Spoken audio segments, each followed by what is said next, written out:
Watu kadhaa wameuawa baada ya maafisa wa polisi kukabiliana na wafuasi wa upinzani mjini Kampala, huku raia wa nchi hiyo wakisubiri matokeo ya uchaguzi mkuu. Rais Yoweri Museveni anaongoza katika matokeo ya awali ya uchaguzi wa urais, huku wafuasi wa upinzani nchini Uganda wakidai kuwa matokeo yanayotangaza sio matokeo halali. Radio za hapa zote matokeo inatoka Bobi Wine hapo juu sana, na wakitangaza kwa TV mambo ni different sana. Sasa mambo haishikani vizuri sana. Tuko tunapiga masimu tukasikia pati yote, tunaona Bobi Wine hapo anafanya vizuri sana, hapo tena hapo juu sana. Matokeo ikitoka ukienda kwa TV matokeo ni different. Na uchaguzi wa Uganda unaashiria nini katika mataifa ya ukanda wa Afrika Mashariki, haswa tunapoangazia demokrasia? Demokrasia inaendelea kuminywa, demokrasia inaendelea kufinyiliwa, na unakuta kuwa viongozi katika Afrika Mashariki na tuseme kwa jumla bara la Afrika ni kama wamekuwa na kiburi na wamefika mahali ambao wameamua watafanya ambavyo wanavyotaka, watawafinyilia wananchi wao. Rais wa zamani wa Korea Kusini apatikana na hatia kutokana na jaribio lake la kutaka kuweka sheria ya kijeshi zaidi ya mwaka mmoja uliopita. Viwanjani, Senegal uso kwa uso na Morocco, fainali ya AFCON Jumapili. Sikiliza makala ya spoti hapo baadaye. Jina langu ni Ive Buchana.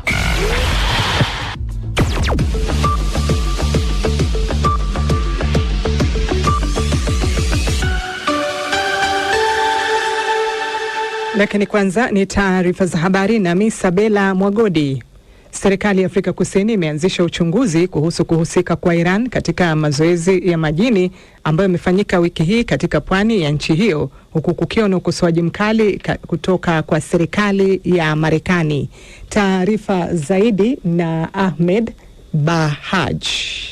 Katika taarifa iliyojawa na hamaki, ubalozi wa Marekani nchini Afrika Kusini ulielezea wasiwasi wao kuhusu kuendelezwa kwa mazoezi ya jeshi la Iran, wakidai waziri wa ulinzi wa nchi hiyo amekataa kutii amri ya serikali yake ya kuitaka Iran iache mazoezi hayo. Leo waziri Angie Motshega alitangaza kuwa ataanzisha uchunguzi kuhusu madai hayo ili kuona kama maagizo ya Rais Cyril Ramaphosa kuhusu jinsi mazoezi hayo yanapaswa kufanywa yalipuuzwa au hayakueleweka. Meli za kivita za Iran zilikuwa zimekusanyika pamoja na zingine kutoka Urusi na Uchina karibu na Cape Town mwishoni mwa juma lililopita ili kushiriki katika mazoezi hayo ambayo Marekani iliyataja kuwa yasiyofaa, huku Iran ikiwapiga risasi na kuwafunga jela na kuwatesa raia wa Iran ama raia wao. Waziri wa ulinzi alisema atawasilisha ripoti yake ndani ya wiki moja.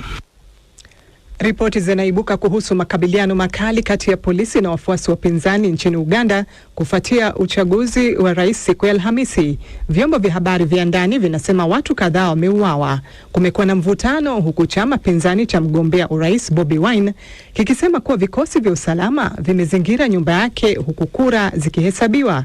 Wine ndiye mpinzani mkuu wa Rais Yoweri Museveni ambaye anawania mhula wa 7 madarakani. Chama cha Bobi Wine kinasema maafisa wa usalama waliruka juu ya uzio wa eneo la boma lake na kujenga hema kinyume cha sheria, na hivyo kumweka yeye na mkewe katika kizuizi cha nyumbani. Tume ya uchaguzi inasema kwamba matokeo yanaonyesha Museveni ana takriban 76% ya kura kufikia sasa, huku Bobi Wine akipata takriban 20%. Kiongozi wa upinzani nchini Cameroon anasema chama chake kitasusia uchaguzi wa mwaka huu wa wabunge na manispaa. Katika taarifa yake, Issa Chiroma Bakari alisema uchaguzi huu ulikuwa jaribio la serikali kuchukua uongozi kwa njia za kimabavu.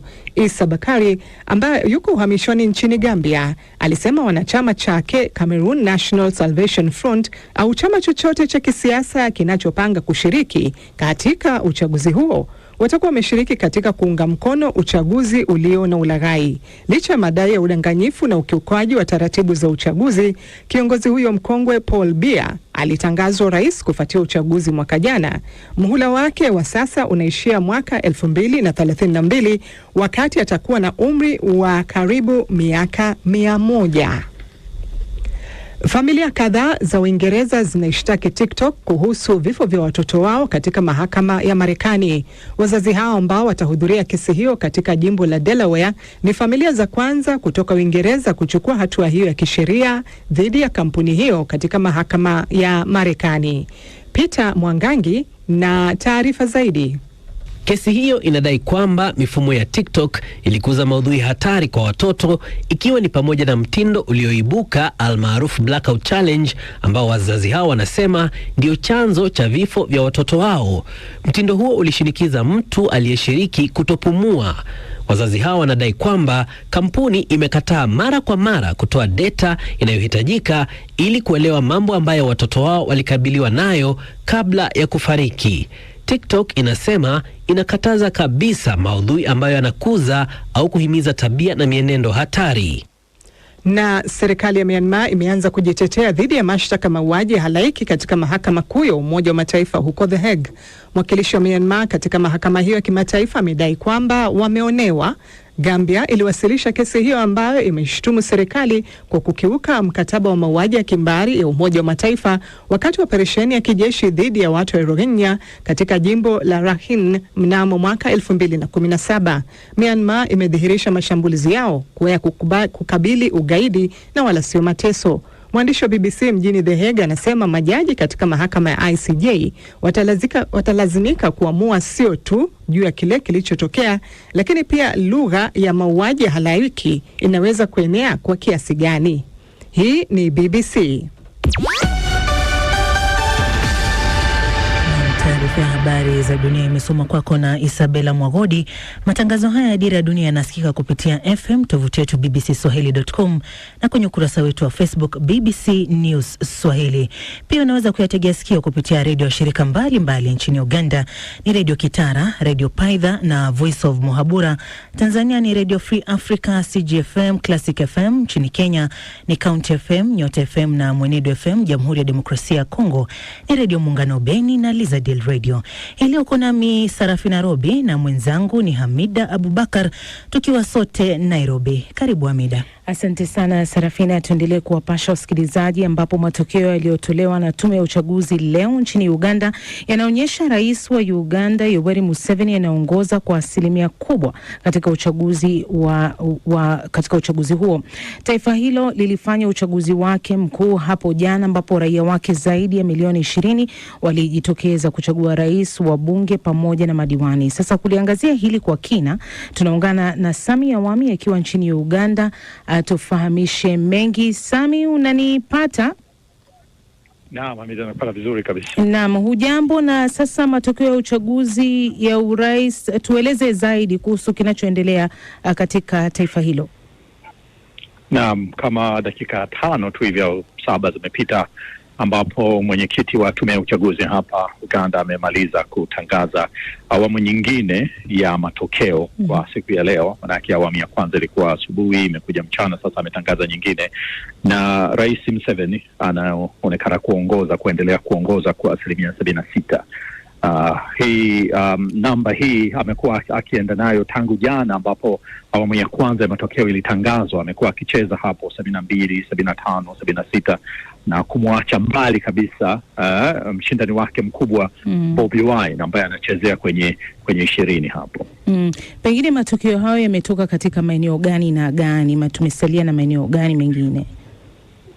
Tunaona kwa kiasi kikubwa yanatoka upande wa katikati na magharibi huko, ambayo ni ngome hiyo ya Rais Museveni, manake ndio nyumbani kwao huko.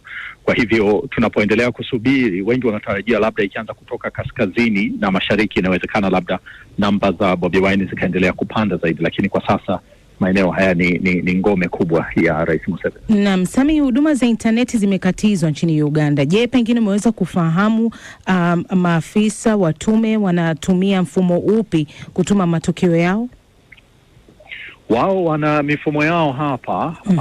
Inaonekana hawa wameendelea sana kiteknolojia kwa kweli, manake mbali na mtandao tu huo ambao wanautumia wao kupata matokeo kutoka waliko na kuyafikisha hapa. Ukiangalia hata namna ambavyo wanaonyesha matokeo, wanaonyesha kwenye skrini kubwa ambapo matokeo yanaingia na kutoka, wanakuonyesha jimbo hili imepata hivi mpaka kitongoji cha chini kabisa, wanazo hapa namba zao. Kwa hivyo kwa masuala ya teknolojia tume hii ya uchaguzi hapa Uganda inaonekana iko mbele kwa kweli. Naam, sasa pengine umezungumza na wakilishi wote wa vyama vya kisiasa. Je, wamesema lolote kuhusu zoezi hili ambalo limekamilika hapo jana? Tangu matokeo haya ya mwisho yametoka, sijazungumza nao, lakini tangu yale ya kwanza kabisa yalipotoka tayari wameyatilia shaka na wanaelezea namna ambavyo si tu upigaji kura, lakini hata kabla ya hapo pamekuwepo na malalamiko mengi, lakini siku ya kupiga kura, msikilizaji atakumbuka kwamba ilitokea